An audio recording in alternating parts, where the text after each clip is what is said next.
वैसा अज दीनो ईमा ई कदर दानमो बास वैसा अज दीनो ईमा ई कदर दानमो बास दीन मा हुब्बे मुहम्मद दीन मा हुब्बे मुहम्मद इश्क आ ईमान मा इश्क आ ईमान मा। মানুষের শরীরের ভিতরে রয়েছে খুবই সূক্ষ্ম একটা গোশতের পিণ্ড। ইদা সলুহাত, যদি সেটা সুস্থ থাকে, সলুহাল জাসাদু কুল্লুহু, তাহলে মানুষের পুরা শরীর সুস্থ থাকে।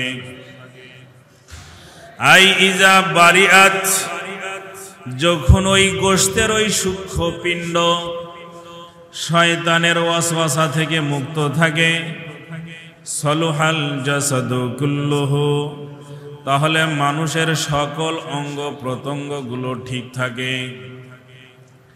মানুষের অন্তর মানুষকে কাজের প্রতি নির্দেশনা দেয়। যদি খারাপ কাজের নির্দেশনা দেয়, হাত পা সেই খারাপ কাজ করে।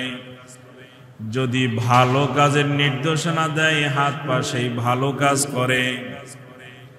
সুতরাং হাত এবং পা অন্যান্য অঙ্গগুলোর সুস্থ থাকা না থাকা, ভালো কাজ করা আর না করা, হাত পায়ের নিজস্ব অবস্থার উপরে নির্ণয় করে না, বরং হাত পা অঙ্গ প্রত্যঙ্গ দ্বারা ভালো কাজ হবে নাকি খারাপ কাজ হবে, এটা নির্ভর করে তার অন্তর ভালো কাজের আদেশ করে না খারাপ কাজের। আর তার অন্তর ভালো কাজের আদেশ করবে না খারাপ কাজের আদেশ করবে, এটা নির্ভর করে যে অন্তর শয়তান ও নফসের ওয়াসওয়াসা থেকে আড়ালে আছে নাকি নফস শয়তানের দখলে আছে। ইজা সলুহাত সলুহাল জাসাদু কুল্লুহু, যখন মানুষের সেই সূক্ষ্ম গোশতের পিণ্ড যদি হেফাজতে থাকে, তাহলে মানুষের সকল অঙ্গ প্রত্যঙ্গ দ্বারা ভালো কাজ হয়। ওয়াইদা ফাসাদাত ফাসাদাল জাসাদু কুল্লুহু, আর যদি সেটা নষ্ট হয়ে যায়, তাহলে মানুষের পুরা শরীর নষ্ট হয়ে যায়। এক্ষেত্রে গুরুত্বপূর্ণ আরেকটা ব্যাপার হলো, মানুষের অন্তর যেরকম পুরা শরীরের কেন্দ্রবিন্দু, মানুষের পুরা শরীরের অঙ্গ প্রত্যঙ্গ আওয়ারেজগুলো নিয়ন্ত্রিত হয় তার অন্তর দ্বারা। অন্তরের ভিতরে শুভ বুদ্ধির শুভ চিন্তার উদয় হলে অঙ্গ প্রত্যঙ্গ তার অনুসারে শুভ কাজ সম্পাদন করে। অঙ্গ প্রত্যঙ্গ গুলো খারাপ কাজ তখনই করে যদি তার অন্তরের ভিতরে কুচিন্তা কুমন্ত্রণা যদি অন্তরের ভিতরে প্রবেশ করে, তাহলে অঙ্গ প্রত্যঙ্গ সেগুলো ফলো করে। একই উদাহরণ হলো সারা বিশ্বের জন্য মানুষের উদাহরণ। অন্তর যেরকম পুরা মানুষের শরীরকে নিয়ন্ত্রণ করে, তেমনি মানুষের আমল মানুষ সারা বিশ্বকে নিয়ন্ত্রণ করে।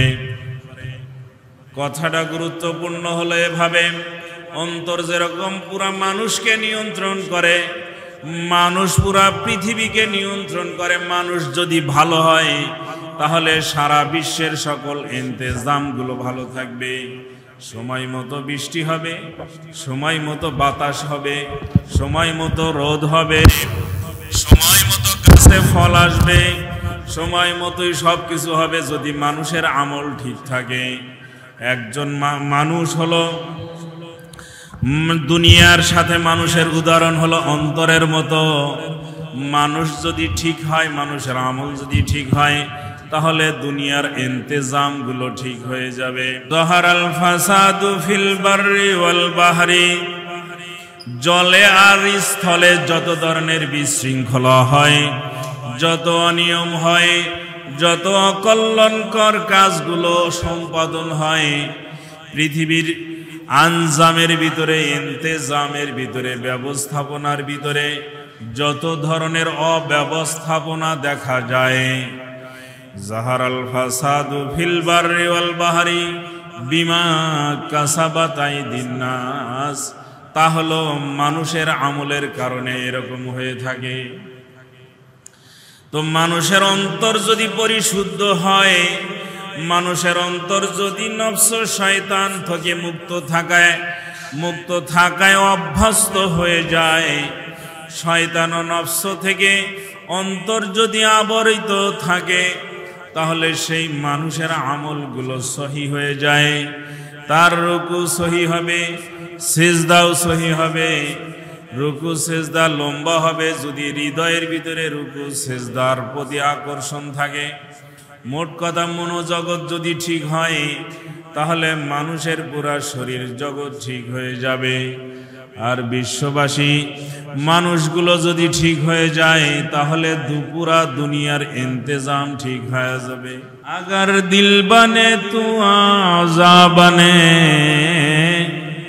যদি তোমার মন ঠিক হয়ে যায়, তাহলে অঙ্গ প্রত্যঙ্গ এমনি ঠিক, তাই না? আগার আজা বানে তো আমল বানে, যদি মন ঠিক হয়, অঙ্গ প্রত্যঙ্গ ঠিক হয়ে যায়, তাহলে তোমার আমলগুলো ঠিক হয়ে যাবে। আগার আমল বানে তো দুনিয়া বানে, যদি তোমার আমলগুলো ঠিক হয়ে যায়, তাহলে দুনিয়ার ইন্তেজাম ঠিক হয়ে যাবে। তাহলে সূর্য, চন্দ্র, আকাশ, বাতাস, এ জমিন, সাগর, গাছপালা, আবাদ, ফসল সব কিছু মানুষের পক্ষে হয়ে যাবে।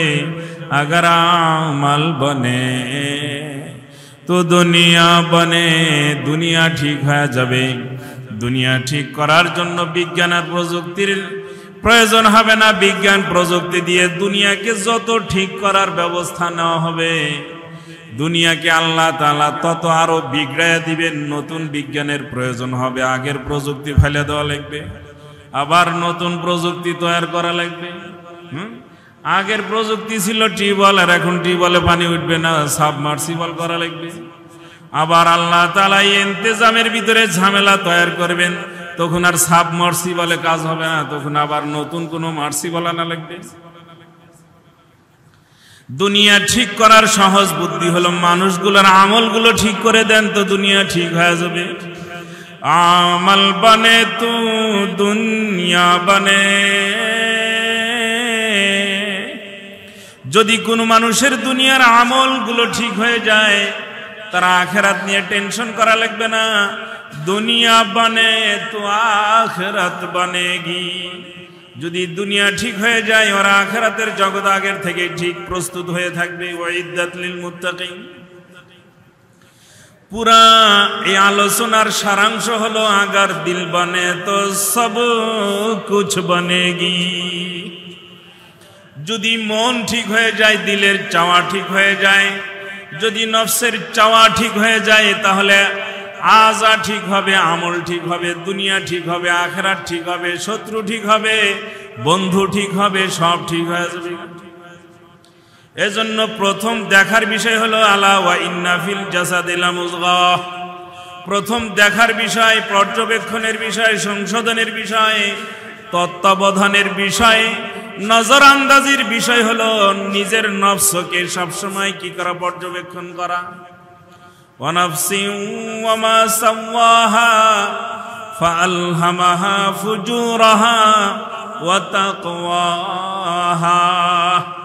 ওয়া নাফসিন, এবং নফসের কসম, ফাসাওয়া সাওয়াহা, যা কিছু আল্লাহ তাআলা সবকিছু ফিনিশিং করে সৃষ্টি করেছেন সেগুলোর কসম। ফাআলহামাহা ফুজুরাহা ওয়া তাকওয়াহা, এই নফসের ভিতরে আল্লাহ তাআলা ভালো মন্দ উভয় ধরনের জ্ঞানকে ইলহাম দিয়ে ঢুকাইয়া দিয়েছেন। ভালো মন্দ সব ধরনের বিষয়ের জ্ঞান আল্লাহ তাআলা নফসের ভিতরে দিয়েছেন। কদ আফলাহা মান যাক্কাহা, অতঃপর নফসকে যে ভালো কাজে অভ্যস্ত করে নিল, আর খারাপ কাজকে যে নফসের কাছে ঘৃণিত বানায়া ফেলতে পারলো, নফসের কাছে যে খারাপ কাজগুলোকে ঘৃণিত বানায়া ফেলেছে, ভালো কাজের উপরে যে নফসকে অভ্যস্ত করে ফেলেছে, কদ আফলাহা, সেই সফল হয়ে গেল। সুতরাং পুরা দুনিয়ার সকল ইন্তেজামের মূল ইন্তেজাম হলো মানুষের নফসটি খাওয়া। अगर दिल बने तो आजा बने, आजा बने तो आमल बने, आमल बने तो दुनिया बने, ए दुनिया बने तो आखिरत बनेगी। खुलासा कथा अगर दिल बने तो सब कुछ बनेगी। এই হলো একটা আয়াত এবং হাদিস শরীফ তেলাওয়াত করেছিলাম, আর একটা ফার্সি বায়াত পড়েছিলাম। ওয়াইসা আজ দিন ইমা ই কদর দানমো বাস, ওয়াইসা আজ দিন ইমা ই কদর দানমো বাস, দীনে মা হুব্বে মুহাম্মদ, দীনে মা হুব্বে মুহাম্মদ, इश्क ईमान मा, इश्क ईमान मा। কবি বলেন আমি দিনদারি বিষয়ে ইমানদারি বিষয়ে, আমার দিনদারি এবং ইমানদারির বিষয়ের সারাংশ কথা হলো এই, রসুলের প্রতি ভালোবাসা হলো আমার দিন, আর রসুলের প্রতি আসক্তি হলো আমার ইমান। মানে আমার দিনদারি আমার ইমানদারি পুরোটা রসুল কেন্দ্রিক হয়ে গেছে গা। दीने मा हुब्बे मुहम्मद, दीने मा हुब्बे मुहम्मद, इश्क ईमान मा, इश्क ईमान मा। যেমন আল্লাহ বলেন ওয়া ইন কুনতুম তুহিব্বুন আল্লাহ, যদি তুমি চাও আল্লাহকে ভালোবাসবে, আল্লাহর রাসূল বলেন ফাত্তাবিউনি, তাহলে আমাকে ভালোবাসো, আমাকে ভালোবেসে আমাকে অনুসরণ করো। কেননা যেই অনুসরণের ভিতরে ভালোবাসা নাই ওটা মূলত অনুসরণ নয়। ওয়া ইন কুনতুম তুহিব্বুন আল্লাহ, যদি আল্লাহকে ভালোবাসতে চাও তাহলে আমাকে ভালোবাসো এবং ভালোবেসে আমাকে অনুসরণ করো। কেননা যেই অনুসরণের ভিতরে ভালোবাসা আছে তার নাম হলো ভালো অনুসরণ, আর যেই ভালোবাসার ভিতরে অনুসরণ আছে তার নাম হলো ভালোবাসা। যেই অনুসরণের ভিতরে ভালোবাসা আছে তার নাম হলো অনুসরণ। যদি ভালোবাসাবিহীন অনুসরণ হয় এটার নাম হলো অভিনয় করা। আর যেই ভালোবাসার ভিতরে অনুসরণ আছে ওই ভালোবাসার নাম হলো ভালোবাসা। ভালোবাসে কিন্তু অনুসরণ করে না, এটার নাম হলো ভণ্ডামি।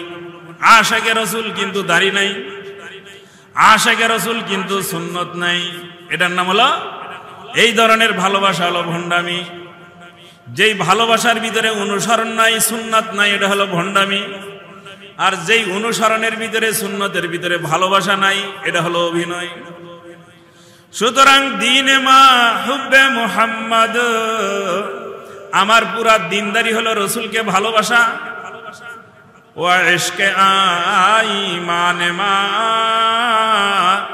এবং তার প্রতি আমার আত্মনিবেদন আমার প্রেমাসক্তি, এগুলোই হলো আমার ইমানদারি। আমি আল্লাহকে দেখি নাই, আমি রসুলকেই দেখেছি। আমি ফেরেশতা দেখি নাই, আমি রসুলকে দেখেছি। আমি আখিরাত দেখি নাই, রসুলকে দেখেছি। জান্নাত দেখি নাই, রসুলকে দেখেছি। জাহান্নাম দেখি নাই, রসুলকে দেখেছি। জান্নাত জাহান্নামের ঈমান, ফেরেশতার ঈমান, আল্লাহর ঈমান, সকল ঈমান আমার রসুলের ঈমানের উপরে নির্ভরশীল হয়ে গেছে। দীনে মা হুব্বে মুহাম্মদ, ইশকে ঈমান মা। ইসলাহে নফসের বিশাল একটা সূরত হলো এটা, যে নিজের হৃদয়কে ইশকে রসুলে ভরে দেওয়া। যদি হৃদয় ইশকে রসুলে ভরে যায় তাহলে দিন কিভাবে মানতে হয় তার দিল তাকে পরামর্শ দিবে। মোহাব্বত খুদ বা খুদ আদাব শিখা দেগি। কেননা কারো প্রতি ভালোবাসা থাকলে তার প্রতি কি আচরণ কি আদব রক্ষা করতে হয় এটা তার ভালোবাসা তাকে শিখাইয়া দেয়। যেরকম মা হওয়া শিখে ফেলে বই পুস্তক পড়া ছাড়াই। ছেলেকে কিভাবে আদর করতে হবে, আপ্যায়ন করতে হবে, কি যত্ন করতে হবে, মাকে কেউ শিখায় না। ছেলের প্রতি ভালোবাসা তাকে শিখাইয়া দেয়। রসুলের প্রতি ভালোবাসা পুরা দিন আমাদেরকে শিখাই দিবে ইনশাআল্লাহ।